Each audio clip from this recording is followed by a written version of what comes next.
Good morning student. सामाजिक विज्ञान की कक्षा में आप सभी का स्वागत है। आज हम इकोनॉमिक्स यानी अर्थव्यवस्था से अर्थशास्त्र से अध्याय 2 भारतीय अर्थव्यवस्था के अक्षेत्रक से अध्ययन करेंगे या कुछ जो क्वेश्चंस हैं उनको समझने का प्रयास करेंगे। आज हम सबसे पहले लघु उत्तरीय प्रश्न हैं इनका अध्ययन करेंगे। इन क्वेश्चंस को सभी स्टूडेंट्स ने अच्छी तरह से ध्यान से अध्ययन करना, क्योंकि जो ये क्वेश्चंस हैं आपके, उसी के ऊपर लगभग आपके पूरे लेसन के क्वेश्चन डिपेंड करते हैं। तो पहला जो आपका क्वेश्चन है, तृतीयक क्षेत्रक से क्या अभिप्राय है? कोई ऐसे 3 कारण बताइए जो इस क्षेत्र के विकास में सहयोग दे रहे हैं। वैसे आपने पिछली क्लासेज में भी पढ़ा है कि व्यवसाय संरचना के बारे में बताइए। तो ये व्यवसाय संरचना, इसको 3 भागों में बांटा गया है, प्राथमिक, द्वितीयक और तृतीयक। प्राथमिक के अंदर हमने पढ़ा कृषि, वानिकी। द्वितीयक के अंदर हमने पढ़ा उद्योग। और तृतीयक जो होता है जिसके अंदर कोई उत्पादन नहीं किया जाता बल्कि मनुष्य सेवाएं प्रदान करता है, लोगों की सेवाएं प्रदान करता है, जैसे व्यापार है, अध्यापन कार्य है, बैंकिंग कार्य है, संचार है। ये क्या है? सभी तृतीयक क्षेत्र के कार्य हैं। तो तृतीयक क्षेत्र से क्या अभिप्राय है?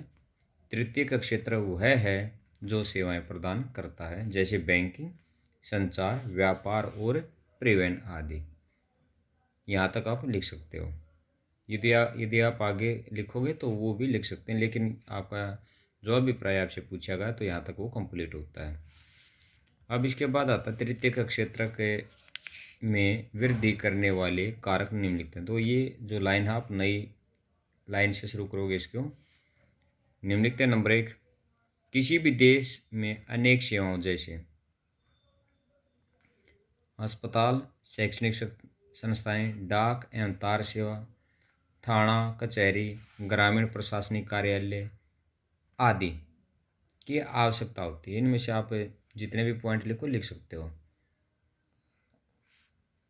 आपको पजल होने की आवश्यकता नहीं है। जो आप रिमाइंड कर सकते हो या लिख सकते हो, ध्यान आ सकते हो, वही लिखोगे। ये सेवाएं इस क्षेत्र के विकास में योगदान देती हैं। पहला क्या है इसके विकास के कारक? जो जिस क्षेत्र में कार्य करते हैं वो उस क्षेत्र में इसको शामिल करेंगे। नंबर 2 है कृषि एवं उद्योग के विकास से। देखिए, यदि कृषि है और उद्योग है, कृषि से उत्पादन जो किया जाता है मंडियों तक पहुंचाने के लिए किसकी आवश्यकता होती है? परिवहन की आवश्यकता होती है। किसानों को समय समय पर उत्पादन बढ़ाने के लिए कृषि वैज्ञानिकों द्वारा जानकारी दी जाती है, मिट्टी की जांच की जाती है, वो भी सेवाएं हैं। उद्योग के विकास के लिए कच्चा माल लेके आना, उत्पादन तैयार माल को बाजार तक पहुंचाना, व्यापार किसकी आवश्यकता है? ट्रांसपोर्ट की या परिवहन के साधनों की।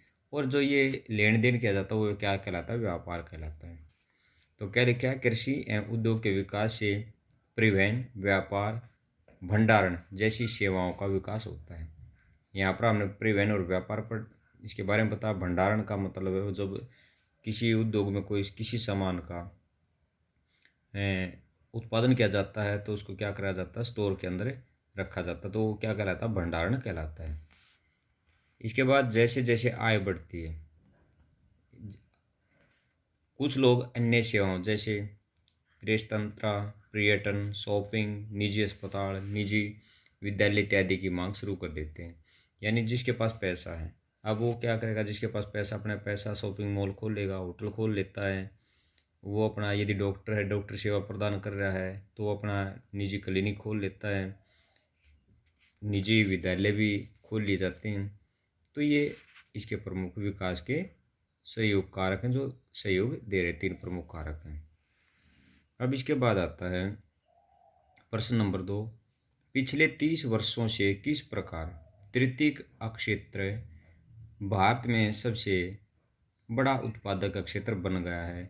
4 कारण बताइए। इनके कारण बताने, क्योंकि देखिए आज उद्योग विकास भी है, शिक्षा का स्तर भी सुधर चुका है, इनके साथ साथ स्वास्थ्य स्तर में भी सुधार है, जिसके कारण क्या हो चुका है, ये प्रमुख कारण है जो क्या हो चुका है, तृतीयक क्षेत्र में उत्पादन को बढ़ावा दे रहे हैं। सबसे पहला ऊपर वाली जो लाइन आप लिख लोगे इसको, तो फर्स्ट पॉइंट है बुनियादी सेवाओं में वृद्धि। बुनियादी सेवाएं जो मूलभूत जो सुविधाएं होती हैं, फॉर एग्जांपल शिक्षा, स्वास्थ्य आदि हैं, वो मूलभूत सुविधाएं हैं, उनके अंदर क्या होगी, बढ़ोतरी हो चुकी है। भारत में तृतीयक क्षेत्र पिछले 30 वर्षों से सबसे बड़ा उत्पादन क्षेत्र बन गया है, क्योंकि बुनियादी सेवाओं जैसे अस्पताल, शैक्षणिक संस्था, बैंकिंग, बीमा आदि की मात्रा में वृद्धि हुई है। इसके बाद कृषि एवं उद्योग का विकास, साथ साथ में देखिए आज औद्योगिक विकास हुआ है, जिससे क्या हुआ है, कृषि उत्पादन में भी वृद्धि या बढ़ोतरी हुई है। ट्रांसपोर्ट को बढ़ावा मिला है, व्यापार को बढ़ावा मिला है, क्योंकि उत्पादन यदि ज़्यादा होगा, फॉर एग्जांपल यदि हम एक किसान की बात करते हैं, किसान के पास अनाज है, जितनी उसके पास आवश्यकता है वो अपने पास रखता है, बाकी का अनाज को क्या करता है, मंडियों में बेचता है, किसके माध्यम से, ट्रांसपोर्ट के माध्यम से। तो किसका विकास हुआ, ट्रांसपोर्ट का विकास हुआ। और साथ में क्या करता है वो व्यापार भी, उसको पैसा भी मिलता है इससे, तो वो व्यापारी के गठन भी हुआ या संगठन भी का रूप में भी कार्य करता है। यही सिचुएशन उद्योग के साथ होती है। तो इससे परिवहन, व्यापार, भंडारण जैसी सेवाओं का विकास होता है। अब नेक्स्ट आता है आय में वृद्धि। जब उत्पादन में वृद्धि होगी, ऑटोमेटिक आप सभी समझदार हो कि आय में भी क्या होगी, वृद्धि होगी। यानी अपनी आवश्यकताओं को पूरा करने के लिए जितनी आवश्यकता है उसको अपने पास रखेगा किसान, और बाकी मंडी में बेचेगा, बेचने से उसको क्या होगा, पैसा मिलेगा, तो वो अपने उसे क्या होगा, उनकी आय भी में वृद्धि हो जाती है। सूचना और संचार प्रौद्योगिकी विकास, या ये कह सकते हैं सूचना एवं संचार का विकास। विगत दशकों यानी पिछले दशकों 10 साल में सूचना और संचार प्रौद्योगिकी पर आधारित कुछ नवीन सेवाएं महत्वपूर्ण हो गई हैं।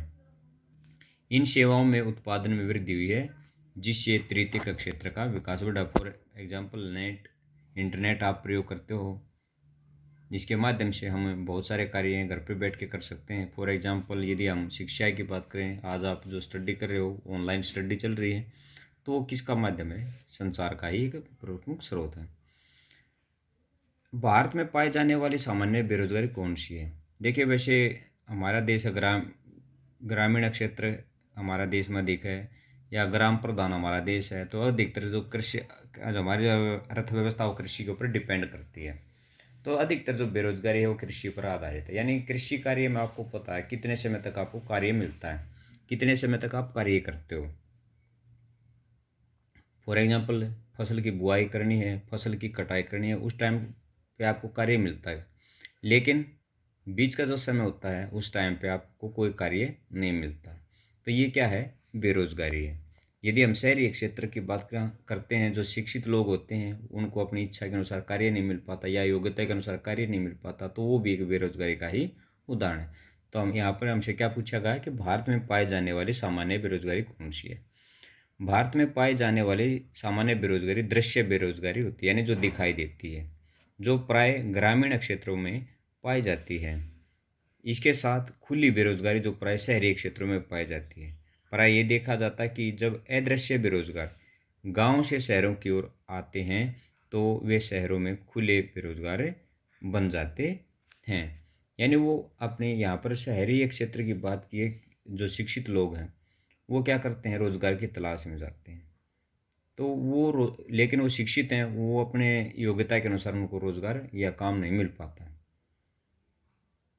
अब इसके बाद नेक्स्ट क्वेश्चन आता है, सरकार द्वारा चलाए गए 2 रोजगार सृजन कार्यक्रम के बारे में बताइए।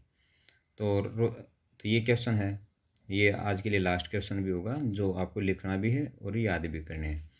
तो ग्रामीण श्रमिक कार्यक्रम, यानी गांव में रहने वाले जो श्रमिक हैं उनके लिए कार्यक्रम या कार्य है। फॉर एग्जांपल यदि हम मनरेगा की बात करते हैं, तो वो कार्यक्रम भी चलाया गया है। इस कार्यक्रम का मुख्य उद्देश्य है ग्रामीण क्षेत्र के श्रमिकों को नियमित रोजगार प्रदान करना है। अब सेकंड पार्ट आता है समन्वित सूखा भूमि कृषि विकास। ये किसके क्षेत्र में कार्य करता है? कृषि के विकास के लिए, यानी जो जहाँ पर जल की कमी है यानी सूखी है, बंजर भूमि है, उसके विकास के लिए भी कार्य किए जा रहे हैं। इस कार्यक्रम के अंतर्गत नियमित कार्यों जैसे मिट्टी संरक्षण, भूमि का विकास आदि कार्य आते हैं। तो आज के लिए 4 क्वेश्चन थे। आगे जो क्वेश्चन होंगे, क्वेश्चन नंबर 5 है, उसको हम कल करेंगे।